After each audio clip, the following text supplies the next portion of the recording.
Good morning, all of you.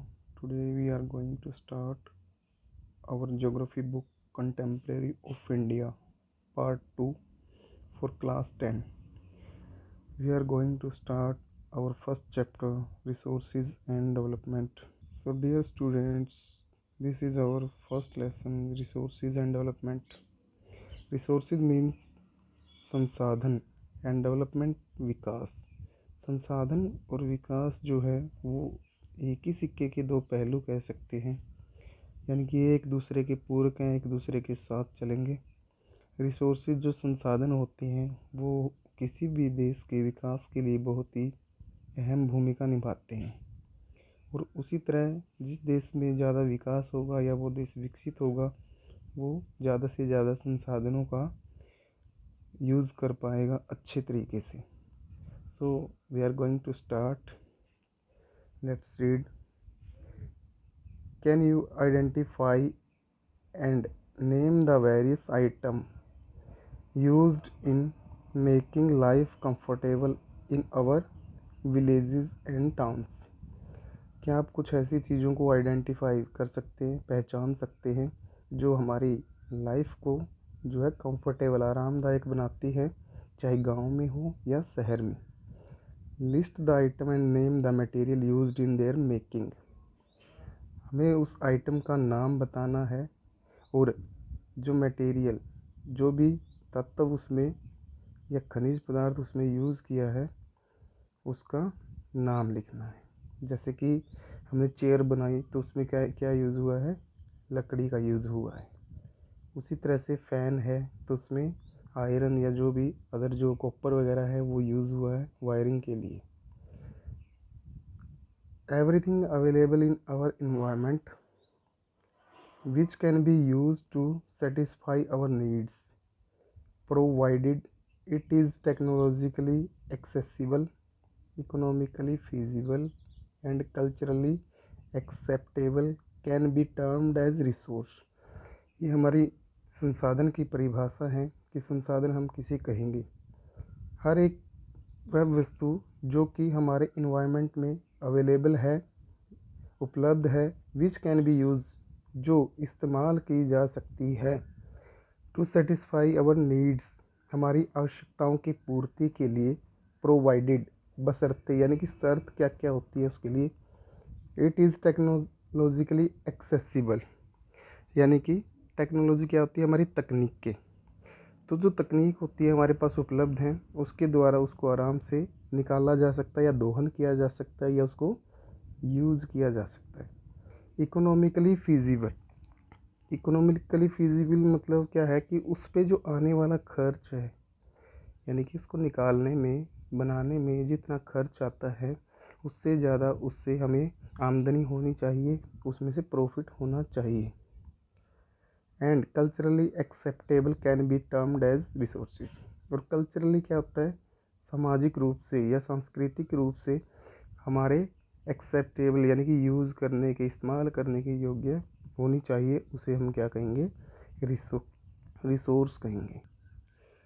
The process of transformation of things available in our environment involves an interdependent relationship between nature, technology and institutions.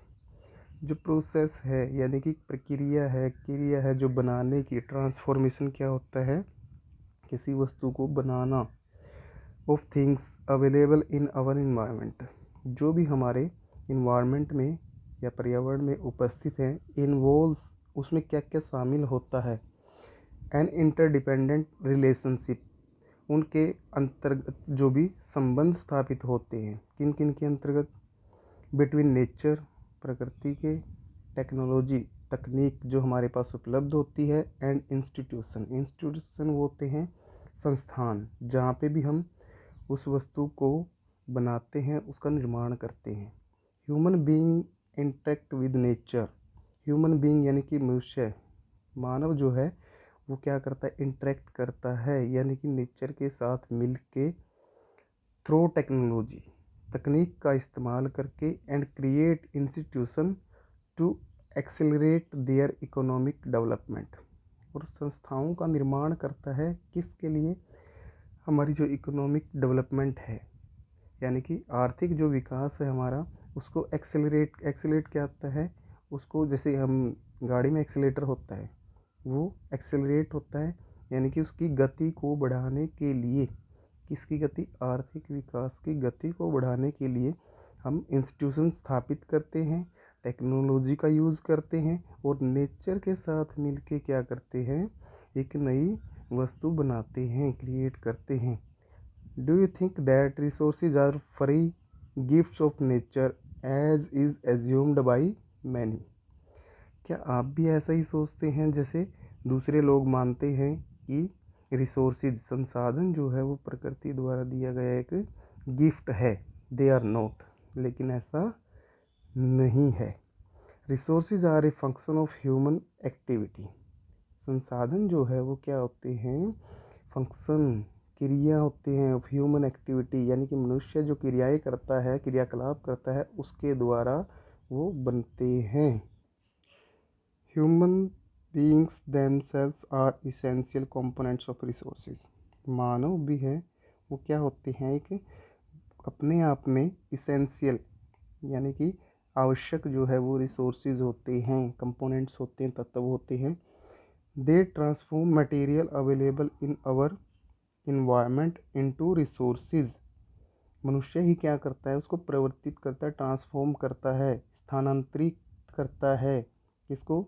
Materials को। जो material हमें प्रकृति ने दिए हैं, nature ने हमें जो दिए हैं, उनको संसाधन के रूप में जो है उनको परिवर्तित कर देता है। जैसे कि हमें कच्चा लोहा प्राप्त होता है प्रकृति से, लेकिन हम उस लोहे को शुद्ध करके, पिघला के और उससे विभिन्न प्रकार की जो है चीज़ें बनाते हैं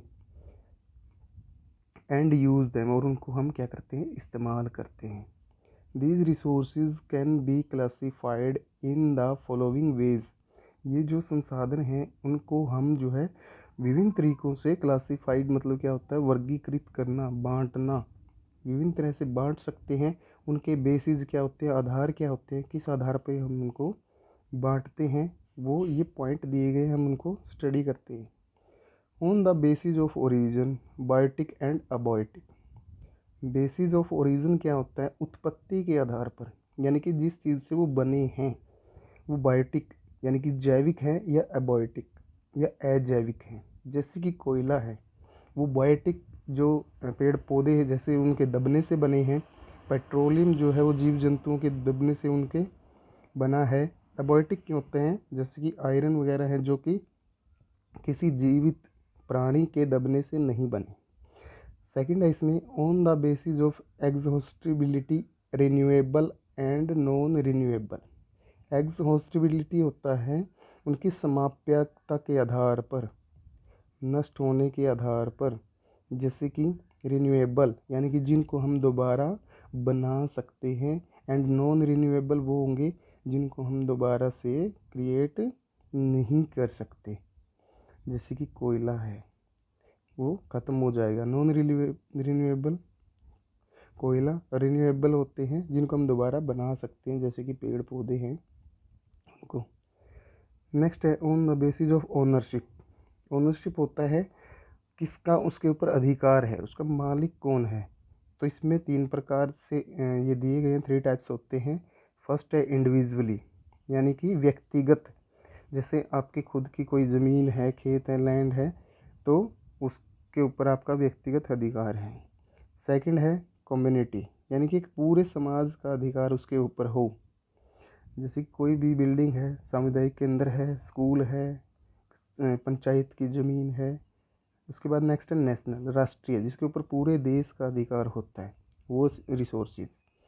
जैसे कि रेलवे जो हम यूज़ करते हैं, लोहा है, कोयला है, सोना, चांदी।